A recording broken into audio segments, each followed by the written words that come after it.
Hello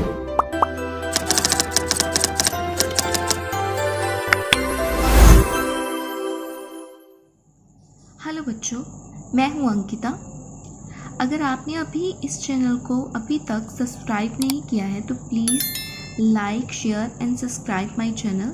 इस channel पे आपको क्लास 9, 10, +1, +2 के फिज़िक्स के रिलेटेड नोट्स भी मिलेंगे।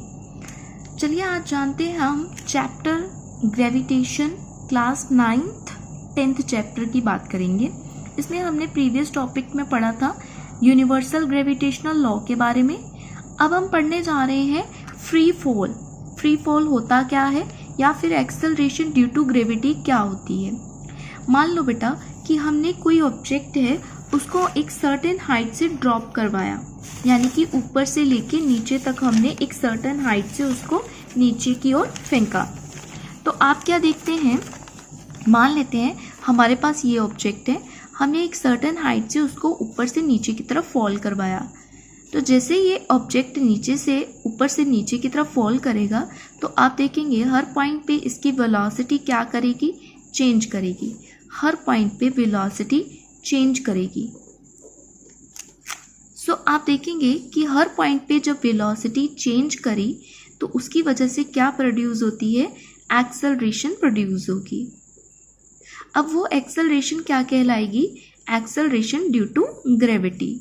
अब बेटा ये फैक्टर कैसे आता है, जब भी आपका कोई ऑब्जेक्ट एक सर्टेन हाइट से ड्रॉप करवाया जाता है तो एक्सेलरेशन किस में चेंज हो जाती है, एक्सेलरेशन ड्यू टू ग्रेविटी में। तो बेटा देखिए आपने न्यूटन्स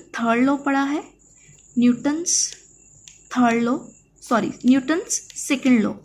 तो बेटा न्यूटन सेकंड लॉ क्या बोलता है, F = ma। अब बेटा F = ma ये हमने पढ़ा है। यहाँ से a कितना आ जाएगा, m को डिवाइड कर दो, m को डिवाइड कर दिया, नीचे आ गया m। a कितना आ गया, F/m। हमने पढ़ा है कि फोर्स किसके इक्वल होती है, वेट ऑफ द ऑब्जेक्ट के इक्वल। तो हम लोग F की जगह क्या लगा सकते हैं, W लगा सकते हैं, W/m। अब बेटा हमने वेट का फॉर्मूला पढ़ा था, वेट का फॉर्मूला क्या होता है, mg बाय ये m as it is. m से m हो गया कैंसिल, a किसके इक्वल आ गया, g के इक्वल आ गया।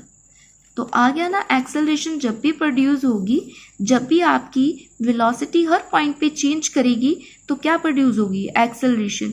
और वो एक्सेलरेशन किसके इक्वल होगी, एक्सेलरेशन ड्यू टू ग्रेविटी के इक्वल होगी। आई होप यहाँ तक आपको क्लियर हुआ होगा। अब बेटा आपके पास ए किस में चेंज हो जाएगा, जी में। तो ये क्या कहलाएगी, acceleration due to gravity. Free fall का मतलब ये है कि कोई ऑब्जेक्ट जब सर्टेन हाइट से नीचे की तरफ फॉल करेगा under the effect of a gravity, यानी कि under the effect of a gravitational force, तो वो कहाँ आएगा, नीचे की तरफ आएगा। यही हमारा क्या कहलाता है, फ्री फॉल कहलाता है। और यही हमारा क्या कहलाता है, एक्सेलरेशन ड्यू टू ग्रेविटी कहलाता है। चलिए इसमें पढ़ते हैं क्या है। When an object is thrown upward, जब हम ऊपर की तरफ कोई चीज फेंकते हैं, it reaches certain height, वो एक certain height पे जाती है और start falling down towards the earth। ऊपर जाने के बाद वो एक certain height पे रुक जाती है आके, एंड फिर वो नीचे की ओर चलना शुरू कर देती है। It is because the earth's gravitational force exert on it, उस पर ग्रेविटेशनल फोर्स लगती है, इसलिए वो नीचे की तरफ आना स्टार्ट कर देता है। This falls under the influence of earth, ये किसकी वजह से लगती है फोर्स, अर्थ की वजह से। इसी को हम क्या कहते हैं, फ्री फॉल कहते हैं। During this free fall direction do not change. तो एक बात याद रखना, अगर कोई ऑब्जेक्ट बेटा नीचे से ऊपर की तरफ जाता है फिर ऊपर से नीचे की तरफ आता है तो उसकी डायरेक्शन चेंज नहीं करती। ऐसा नहीं कि ये स्टोन जो ऐसे ऐसे करके आ रहा है या ऐसे करके आ रहा है, नहीं, ये स्टोन बिल्कुल सीधी डायरेक्शन में आ रहा है, सेम डायरेक्शन में आ रहा है, यानी कि इसकी डायरेक्शन चेंज नहीं करती। जैसे फॉर एग्जाम्पल मैंने कोई ऑब्जेक्ट लिया, पहले वो नीचे से ऊपर की तरफ फेंका, तो बेटा समझ लो यहाँ तक गया और फिर वो वापस या इस पॉइंट से नीचे की तरफ आना स्टार्ट हो गया। जो ये पॉइंट है, इस पॉइंट पे आके उसकी वेलोसिटी क्या कर जाती है, जीरो। इस पॉइंट पे आके उसकी वेलोसिटी जीरो हो जाती है। जब वेलोसिटी जीरो होगी तो वो बैक मूव करना स्टार्ट कर देगा। अब देन उसके बाद क्या है, during this free fall direction do not change but velocity continuously changes. Velocity change करती है तभी तो एक्सेलरेशन प्रोड्यूस होती है, और एक्सेलरेशन प्रोड्यूस किस में चेंज हो जाती है, एक्सेलरेशन ड्यू टू ग्रेविटी में, under the effect of gravitational force. अब इसके यूनिट्स क्या होते हैं एक्सेलरेशन ड्यू टू ग्रेविटी के, यानी कि जी के यूनिट्स क्या होते हैं, metre per second square. I hope ये फ्री फॉल और एक्सेलरेशन ड्यू टू ग्रेविटी आपको क्लियर हो गया होगा टॉपिक। अब करते हैं इसका बेटा, इसमें देखिए value of G on the surface of earth. हमने पढ़ा है फॉर्मूला एफ का, F equals to G M E means mass of earth, M means mass of object, R radius of earth. तो हमारे पास एम ई है मास of earth, M है मास of object, are है radius of अर्थ। अब देखिए बेटा हमने पढ़ा है कि एफ किसके इक्वल होता है, एम ए के इक्वल होता है, ये हमने पढ़ा है F is equals to M A. लेकिन अभी हमने पढ़ा कि ए किसके इक्वल था, जी के इक्वल, तो हम ए की जगह क्या लगा सकते हैं, जी लगा सकते हैं, तो F equals to M G. ये सेकेंड इक्वेशन आ गई। दोनों इक्वेशंस को इक्वेट करते हैं, यहाँ पर भी एफ है, यहाँ पर भी एफ है, तो एफ और एफ लेफ्ट साइड को हम छोड़ देते हैं, राइट साइड को इक्वेट कर देते हैं। राइट साइड क्या आएगी, एम जी, और ये वाली राइट साइड हमारे पास यहाँ एम से एम बेटा हो गया कैंसिल, यहाँ से जी कितना आ गया, G M E by R square. ये हमारे पास क्या आया, gravitation acceleration due to gravity का फॉर्मूला। अब बेटा एक चीज़ याद रखना, ये है रेडियस ऑफ अर्थ, यानी कि ग्रेविटी डिपेंड करती है रेडियस ऑफ अर्थ के ऊपर और इनवर्सली प्रोपोर्शनल है। अगर रेडियस ऑफ अर्थ ज़्यादा होगा तो ग्रेविटी कम होगी, ये उल्टा है एक दूसरे का। अगर ये ज़्यादा है तो ये कम होगा, और अगर ये कम है तो ये ज़्यादा होगा।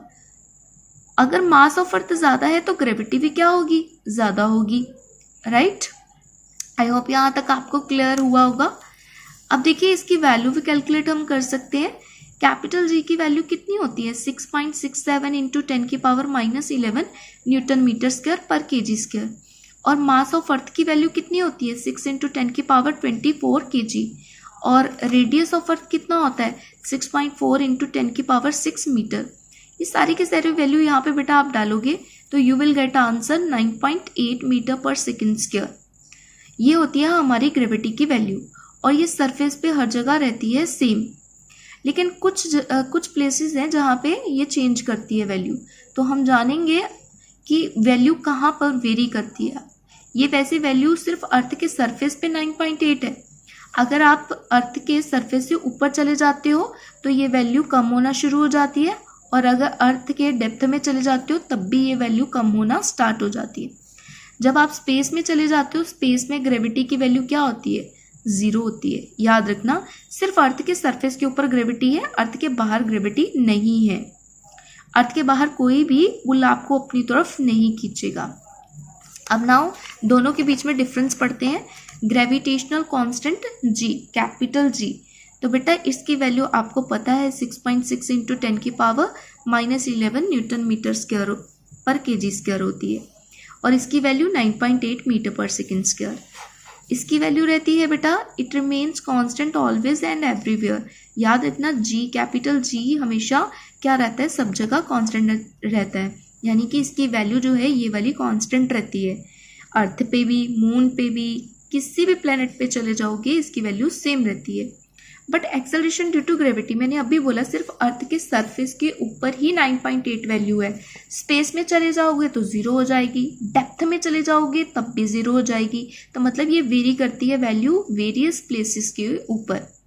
इसके यूनिट होते हैं बेटा न्यूटन मीटर स्क्वायर पर केजी स्क्वायर, और इसके यूनिट होते हैं मीटर पर सेकेंड स्क्वायर। हाँ जी बेटा, अब देखिए इसका fourth point, it is the scalar quantity. जो कैपिटल जी है वो स्केलर क्वांटिटी है, और जो स्मॉलर जी है वो एक वेक्टर क्वांटिटी है। बेटा केस फर्स्ट पढ़ते हैं। When an object is falling towards the earth with initial velocity u, जब कोई ऑब्जेक्ट अर्थ की तरफ फॉल कर रहा है, ठीक है, ऊपर से नीचे की तरफ आ रहा है, तो बेटा एक बात याद रखना, जब कोई भी ऑब्जेक्ट ऊपर से नीचे की तरफ आता है तो a किसके इक्वल हो जाता है, g के इक्वल। तो ये बात याद रखना, जब ऊपर से नीचे की तरफ कोई चीज़ आ रही है, जब कोई चीज़ ऊपर से नीचे की तरफ आ रही है तो a किस में चेंज हो जाता है, g में, और पॉजिटिव का जी होगा, ये जी क्या होगा, पॉजिटिव होगा, और जो डिस्टेंस है वो हाइट में चेंज हो जाएगा। अब फर्स्ट इक्वेशन हमने पढ़ी है, क्या होती है, v is equals to u plus 80, v is equals to u plus 80, तो v is equals to u plus 80, तो मेरे पास क्या आएगा, v is equals to u plus a की जगह क्या आ जाएगा, gt आ जाएगा, क्योंकि a को रिप्लेस किया है हमने g से। दूसरी इक्वेशन होती है s is equals to u T plus half 80 square, तो बेटा इसमें हम रिप्लेस करेंगे s को h से, u t as it is, half a को g से, t square as it is.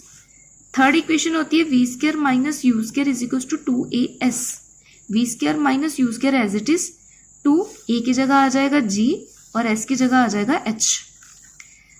Next है बेटा case second sorry, when object is falling from rest, अगर समझ लो ऊपर रेस्ट पे है पार्टिकल, ऊपर से नीचे की तरफ आ रहा है, यहाँ पे रेस्ट पे है, तो u क्या होगा, 0, तो इन इक्वेशन से आपने u 0 पुट कर देना है। v is equals to u 0 हो गया, तो क्या बच गया, gt, तो v is equals to gt। इस इक्वेशन में h is equals to u T plus half G T square है, u 0 हो गया, तो ये पूरा का पूरा टर्म 0, तो हाफ जी टी स्क्वायर बच गया। उसके बाद है v square minus u square, तो ये टर्म 0, तो v स्क्वायर किसके इक्वल आ गया, 2gh, अगर ये स्क्वायर दिस साइड चला गया तो अंडर रूट 2gh। उसके बाद आता है केस थर्ड में अगर किसी ऑब्जेक्ट को वर्टिकली अपवर्ड की तरफ फेंकते हैं, मतलब नीचे से ऊपर की तरफ, जब ऑब्जेक्ट नीचे से ऊपर की तरफ जाता है तो a किस में चेंज हो जाता है, माइनस जी में, तो v is equals to u plus G T की जगह क्या आ जाएगा, माइनस जी टी। बस जो आपने फर्स्ट इक्वेशन लिखी थी ना, प्लस की जगह माइनस, जहाँ आपको जी दिखे वहाँ पे आपने माइनस लगा देना है, जी दिख गया माइनस लगा दिया। अब यहाँ पे भी आपके पास क्या आएगा, माइनस आएगा। आई होप आपको यहाँ तक क्लियर हुआ होगा बच्चे। अगर कोई आपको डाउट है इस टॉपिक के रिगार्डिंग या किसी और टॉपिक के रिगार्डिंग, और कोई और टॉपिक आप करना चाहते हैं, तो आप कमेंट सेक्शन में मुझे बता सकते हैं। Please subscribe my channel, like, share. Thanks for watching my video.